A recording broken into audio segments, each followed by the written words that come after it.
माननीय राकेश सभापति महोदय, यस, आज इतिहास के जिस दलहीज पर 10 मिनट। वह सामान्य दलहीज नहीं है सभापति महोदय। जिन 3 कानूनों को साम्राज्यवादियों ने साम्राज्यवाद के हित में लिखा था, आईपीसी, सीआरपीसी और इंडियन एविडेंस एक्ट, जिसे हाउस ऑफ कॉमन्स और हाउस ऑफ लॉर्ड्स ने पारित किया था, जिसे भारतीयों को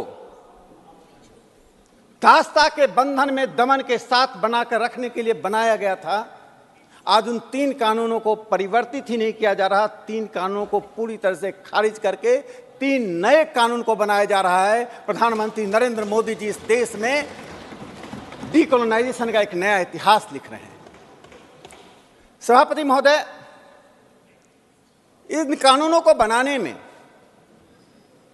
जो परिश्रम हुआ, उसकी मैं एक छोटी सी झांकी बताना चाहता हूं, जिसे कल माननीय गृह मंत्री अमित शाह जी ने लोकसभा में बताया था।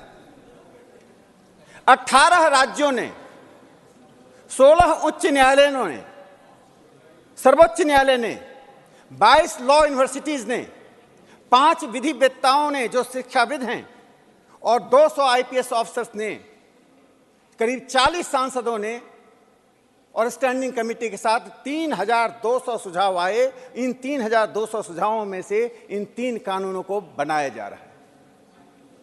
जो मुख्य बातें जो चर्चा हुई, मैं 4-5 बातें उसमें उल्लेखित करना चाहता हूं।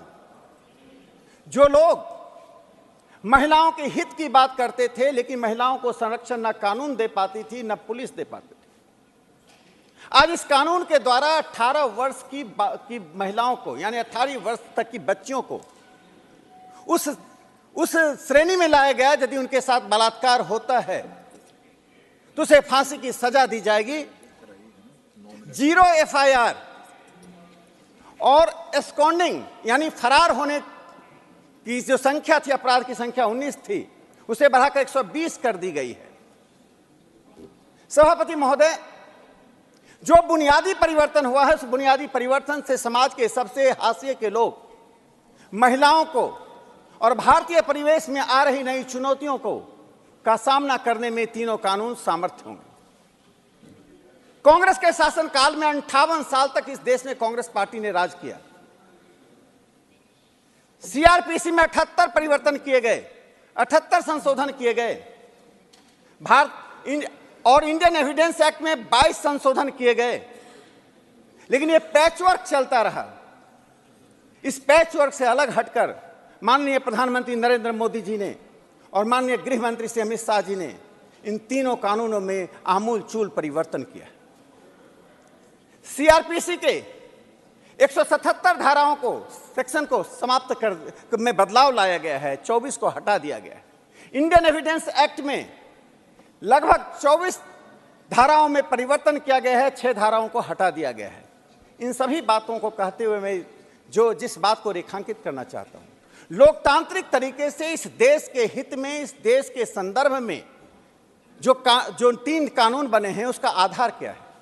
पहले आधार दमन था और दासता थी, अब आधार मानवीयता और मानवाधिकार है। इन कानूनों के द्वारा मानवाधिकार को संरक्षित करने की पूरी कोशिश की गई है। हर व्यक्ति यहां महसूस करे कि न्याय से दंड निकलता है, पहले दंड से न्याय निकलता था। तो पहले रूल बाय लॉ था, अब रूल ऑफ लॉ है। यह एक बड़ी बुनियादी परिवर्तन इन 3 कानूनों के द्वारा किया गया है। सभापति महोदय, इस देश में ब्रिटिश राज सत्ता का अंत 1947 में हुआ। 47 में अंत होने के बाद यह उम्मीद जताई गई थी कि इस देश की मानसिक स्थिति को देखते हुए, इस देश के संदर्भ को देखते हुए, इस देश के इतिहास और विरासत को देखते हुए कानूनों में परिवर्तन किया जाएगा। लेकिन बड़ा सवाल उठता है, जो लोग आज सदन में नहीं हैं, उनसे वे बाहर हैं, लेकिन देश उनसे सवाल पूछेगा कि आपने परिवर्तन क्यों नहीं किया? पहले मुझे लगा कि वे आलस्य का भाव था, उनमें वह जोर नहीं था कि चीज को परिवर्तन कर सके। लेकिन जब मैंने राज्यसभा की बहस को देखा, उसकी 3 घटनाओं का उल्लेख करना चाहता हूं। 19 अगस्त 1959 को जी रामचंद्रन जी ने राज्यसभा में एक सवाल उठाया, क्वीन विक्टोरिया, जॉर्ज पंचम की मूर्तियां इस देश में क्यों लगी हुई हैं? सरकार के पास जवाब नहीं था। सरकार ने कहा कि हमारे पास, हम खाली स्थान नहीं छोड़ना चाहते हैं, जब नई मूर्तियों का निर्णय होगा तो इन्हें हटाएंगे। उस वक्त की सरकार को यह एहसास नहीं हो पाया कि ये क्वीन विक्टोरिया कौन है, ये जॉर्ज पंचम कौन है। इनके कारण ही जालियांवाला बाग कांड हुआ, इनके कारण ही शहीद शहादत हुई, इनके कारण ही हजारों लोग जेल में बंद हुए। लेकिन 12 साल तो तब था जब 59 में सवाल हुआ। 30 मार्च 1966 को इसी राज्यसभा में श्री अटल बिहारी वाजपेयी जी ने जब सवाल खड़ा किया कि जॉर्ज पंचम की मूर्ति क्यों लगी हुई है, और वाजपेयी जी ने सरकार को चेताते हुए कहा, क्या हम अब उनके उस प्रतिमा पर चारकोल लगाने की आप प्रतीक्षा कर रहे हैं? तो सरकार का जवाब था, अभी निर्णय नहीं हुआ कि उस मूर्तियों को हटाएं। उसके बाद 1969 में 5 मार्च 1969 को श्री दत्तोपंत ठेंगड़ी जी ने इसी राज्यसभा में सवाल खड़ा किया कि नॉर्थ ब्लॉक और साउथ ब्लॉक में कितने ब्रिटिश क्राउन के सिंबल्स लगे हुए हैं, कितने पिलर्स पर सिंबल्स लगे हुए हैं। सरकार का जवाब था कि 4 पिलर्स पर सिंबल्स हैं और नॉर्थ ब्लॉक साउथ ब्लॉक के दीवालों पर कॉमनवेल्थ और ब्रिटिश सिंबल्स लगे हुए हैं। सरकार के पास जवाब था कि उचित समय आने पर हम इन संकेतों को हटाएंगे।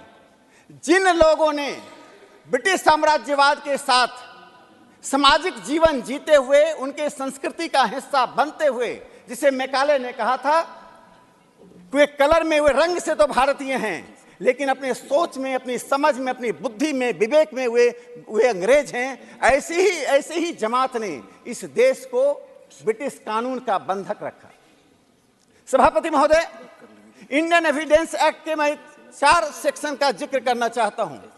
Section 57, 37, section 81, section 82। इसका कोई भी भारतीय पढ़ेगा, उसमें British crown, his majesty, British parliament, crown printing press, इन सब का जिक्र है। यानी आज़ादी के 47 में आज़ाद देश हुआ और 70 साल तक हमारे कानूनों में ब्रिटिश साम्राज्यवाद, British crown, British parliament, British high courts, British seals, British symbols और लंदन गजट, इसका जिक्र होता रहा। आज उन कानूनों को अब दस्त कर दिया गया है। सभापति महोदय, प्रधानमंत्री नरेंद्र मोदी जी ने इस देश को डीकोलोनाइज करने का जो एक बड़ा अभियान छेड़ा है, वह एक सर्वसमावेशी अभियान है। मैं एक चिंतक को उद्धृत करना चाहता हूं, गुटो को। कैसे गुटो की उन बातों को प्रधानमंत्री नरेंद्र मोदी जी के इस कार्यक्रमों में दिखाई पड़ रहा है। गुटो ने कहा, before decolonising the legal system, justice system and laws, you have to decolonise your mind.